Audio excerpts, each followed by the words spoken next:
लोकसभा चुनाव से पहले गुजरात में कांग्रेस को तगड़ा झटका। अल्पेश ठाकोर का कांग्रेस से मोहभंग, छोड़ा राहुल का साथ। आगामी लोकसभा चुनाव से पहले कांग्रेस को झटका लगने का सिलसिला लगातार जारी है। एक और पार्टी जहां अपने कुनबे को मजबूत करने में जुटी है, तो वहीं उसके नेता एक एक कर पार्टी को अलविदा कह रहे हैं। 11 अप्रैल को लोकसभा चुनाव के पहले चरण के लिए वोट डाले जाएंगे, लेकिन उससे पहले पार्टी को गुजरात में एक करारा झटका लगा है। जी हां, गुजरात के युवा नेता अल्पेश ठाकोर ने कांग्रेस को टाटा बाय बाय कह दिया है। मीडिया रिपोर्ट्स के मुताबिक अल्पेश के कांग्रेस छोड़ने की पुष्टि उनके करीबी धवल झाला ने की है। प्रदेश के सियासी गलियारों में लगाई जा रही अटकलों की माने तो अल्पेश जल्द ही बीजेपी का दामन थाम सकते हैं। इससे पहले अल्पेश की ठाकोर सेना की कोर कमेटी की बैठक बुलाई गई थी। हालांकि खुद अल्पेश इस बैठक में नहीं थे, लेकिन ठाकोर सेना की इस कोर कमेटी ने उन्हें 24 घंटे में अपना फैसला लेने और कांग्रेस छोड़ने का अल्टीमेटम दिया था। इस बात के सामने आने के बाद गुजरात की राजनीति में एक बार फिर हड़कंप मच गया।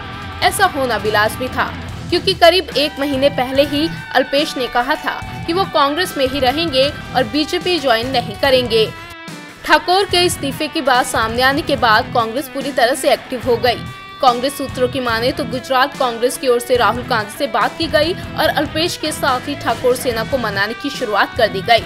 लेकिन लगता है कि अल्पेश को मनाने की कांग्रेस की ये सारी कोशिशें नाकाम हो गयी। सियासी जानकारों की माने तो चुनाव से ऐन पहले अल्पेश का कांग्रेस छोड़ने का खामियाजा पार्टी को आगामी लोकसभा चुनाव में भुगतना पड़ सकता है।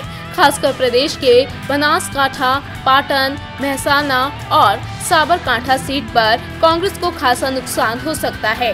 आपको बता दें कि अल्पेश साल 2017 के गुजरात विधानसभा चुनाव से पहले कांग्रेस में शामिल हुए थे, लेकिन चुनाव के बाद से ही उनकी नाराजगी की खबरें भी सामने आने लगी। इसी साल जनवरी में अल्पेश ने दावा किया था कि उनके समुदाय के लोग और समर्थक ठगा हुआ और उपेक्षित महसूस कर रहे हैं। साथ ही उन्होंने पार्टी के प्रदेश इकाई के नेताओं पर निशाना भी साधा था। इसके बाद से ही उनके बीजेपी में जाने की खबरें सामने आने लगी। हालांकि कांग्रेस आलाकमान उन्हें मनाने में कामयाब तो हो गए, लेकिन उनकी नाराजगी को पूरी तरह खत्म करने में सफल नहीं हो पाए। इंडिया न्यूज़ वायरल की रिपोर्ट।